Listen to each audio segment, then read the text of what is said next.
Oui, ça a l'air d'être bien.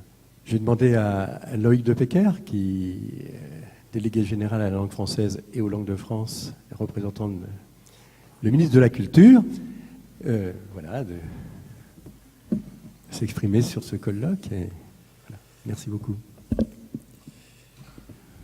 Merci, merci de votre accueil, merci de nous accueillir à l'École Polytechnique.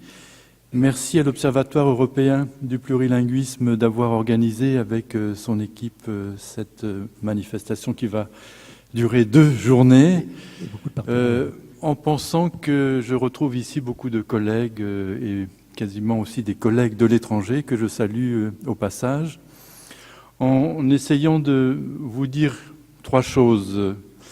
Nous sommes préoccupés par le français dans les sciences et les techniques, et pensez bien que nous essayons avec vous, la société civile, de trouver les moyens de faire face aux objectifs et aux problématiques qui vont nous être présentés pendant ces 2 jours.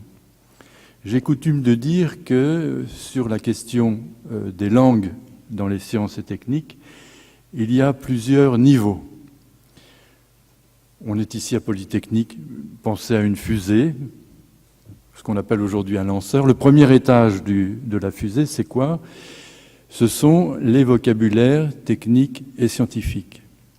On ne peut pas faire de la science et de la technique sans vocabulaire, des vocabulaires dont les concepts sont bien définis et dont les termes sont relativement stabilisés. Alors je dis ça pourquoi? Parce qu'en France, et vous verrez à partir des expériences de chacun de vos pays et de vos universités, en France, nous avons mené depuis plus de 40 ans un travail de terminologie scientifique et technique qui fait consensus dans les différentes communautés, parmi les chercheurs, dans l'administration, dans l'entreprise, dans les industries.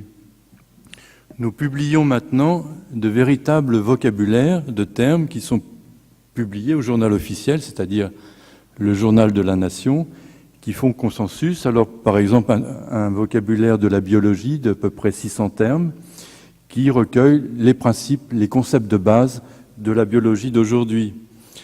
Nous avons publié également, toujours des termes qui font consensus et qui sont publiés au journal officiel, le vocabulaire du développement durable, pour la COP 21 et la COP 22. Nous avons publié également, et là on est à Polytechnique, je sais qu'il y a beaucoup de polytechniciens qui pantouflent chez Total et dans les entreprises du gaz et du pétrole, nous avons publié avec Total toujours un vocabulaire qui fait consensus dans les entreprises aujourd'hui francophones sur le pétrole et le gaz. Donc ça c'est le premier étage de la fusée, et je pense qu'en France nous avons réussi à passer un cap, c'est-à-dire de faire en sorte que l'administration et l'entreprise se mettent ensemble pour traiter des vocabulaires techniques et scientifiques. Je peux vous dire que ce n'est pas toujours très facile d'amener un administrateur à la terminologie et à l'explication, à la fixation des vocabulaires qu'il emploie tous les jours. Le deuxième étage de la fusée, c'est lequel? C'est après cette étape du lexique, proprement dit, c'est l'étape du discours. C'est-à-dire, on souhaite, nous, que ces vocabulaires soient utilisés par les rédacteurs que l'on va favoriser pour qu'ils puissent publier en français. Et ça va être une des problématiques d'aujourd'hui. Nous souhaitons que, et ça c'est un but politique, c'est pas simplement un but pédagogique ou humaniste, nous souhaitons que tout francophone puisse passer son existence en français. Alors je dis en français, mais aussi dans d'autres langues, évidemment. Pour que tout francophone puisse passer son existence en français, il faut qu'il ait des vocabulaires à sa disposition, il faut qu'il ait des traités techniques et scientifiques à sa disposition, il faut qu'il ait des bases documentaires à sa disposition. Ça, c'est un premier point. Deuxième point politique, on ne peut pas construire une francophonie avec une langue qui disparaît des sciences et des techniques. Elle ne disparaît pas des sciences sociales et humaines, elle a tendance à s'effriter, parfois considérablement, dans certains domaines de la science et de la technique. Nous nous sommes aperçus, et je travaille avec nos équipes à la délégation générale à la langue française et aux langues de France, nous nous sommes aperçus que dans les grandes plateformes documentaires d'aujourd'hui, sciences et techniques, vous n'avez souvent pas la possibilité d'aller demander au système des documents dans votre langue.